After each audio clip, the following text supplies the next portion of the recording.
वित्तीय क्षेत्र, मजबूत तुलन पत्र, लाभप्रदता में ऐतिहासिक उच्च स्तर पर परिसंपत्तियों की बेहतर गुणवत्ता और देश के 98% से अधिक गांवों में कवरेज आज भारतीय बैंकिंग क्षेत्र की प्रमुख विशेषताएं हैं।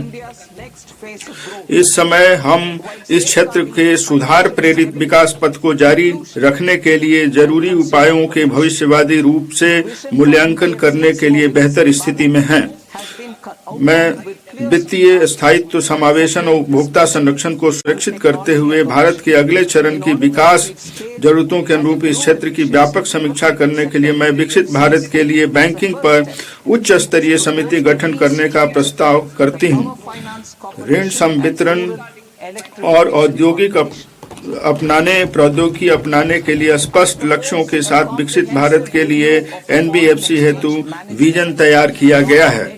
Instruments rules to create a more contemporary user-friendly framework। सार्वजनिक क्षेत्र के NBFC में उच्च स्तर प्राप्त करने और दक्षता में सुधार के उद्देश्य से प्रथम कदम के रूप में विद्युत वित्त निगम और ग्रामीण विद्युतीकरण निगम के पुनर्गठन का प्रस्ताव किया जाता है। मैं भारत की विकासोन्मुखी आर्थिक प्राथमिकताओं के अनुरूप विदेशी निवेश के लिए अधिक समकालीन उपयोगकर्ता अनुकूल ढांचा तैयार करने के लिए विदेशी मुद्रा प्रबंधन गृह ऋण लिखित नियमावली की व्यापक समीक्षा का प्रस्ताव करती हूँ। कॉर्पोरेट बॉन्ड बाजार, मैं एक ऐसे बाजार निर्माण की संरचना पेश करने का प्रस्ताव करती हूं जहां कॉर्पोरेट बॉन्ड क्षेत्र में निधियों और व्युत्पन्नों के लिए पर्याप्त अवसर हों। मैं कॉर्पोरेट बॉन्डों पर पूर्ण रिटर्न स्वैप शुरू करने का भी प्रस्ताव करती हूं। म्युनिसिपल बॉन्ड, बड़े शहरों द्वारा आर्थिक मूल्य के म्युनिसिपल बॉन्ड जारी करने को बढ़ावा देने के लिए मैं 1000 करोड़ से अधिक का एकल बॉन्ड जारी करने के लिए 100 करोड़ के प्रोत्साहन का प्रस्ताव करती हूं। अमृत के अंतर्गत वर्तमान योजना जो अमृत के अंतर्गत वर्तमान योजना जो 200 करोड़ अमृत के अंतर्गत वर्तमान योजना जो 200 करोड़ तक के बॉन्ड जारी करने पर प्रोत्साहन प्रदान करती है। यह भी छोटे और मध्यम कस्बों को सहायता प्रदान करने के लिए जारी रहेगी। व्यापार करने की सुगमता, भारत के बाहर निवासी व्यक्तिगत व्यक्ति PROI को पोर्टफोलियो निवेश योजना के माध्यम से सूचीबद्ध भारतीय कंपनियों की इक्विटी लिखतों में निवेश करने की अनुमति होगी।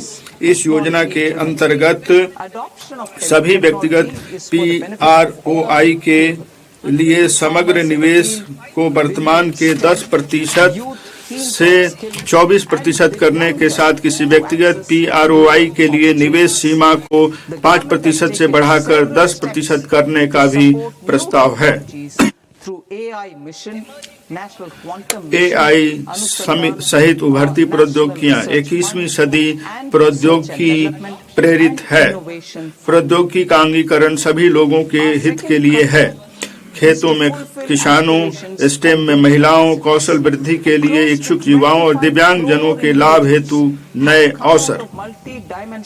सरकार ने AI मिशन, राष्ट्रीय क्वांटम मिशन, अनुसंधान नेशनल रिसर्च फंड और अनुसंधान विकास एवं नवाचार निधि के माध्यम से नई प्रौद्योगिकियों को सहायता प्रदान करने के लिए अनेक कदम उठाए हैं।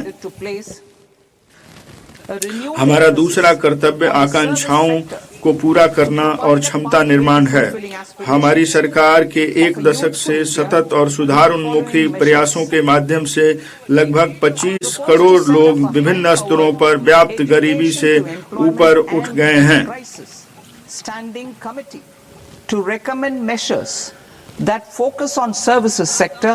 इसलिए हमारी सरकार ने निम्नलिखित उपायों से युवा भारत की आकांक्षाओं को पूरा करने का मार्ग प्रशस्त करने के लिए सेवा क्षेत्र पर फिर से जोर देने का निर्णय लिया है।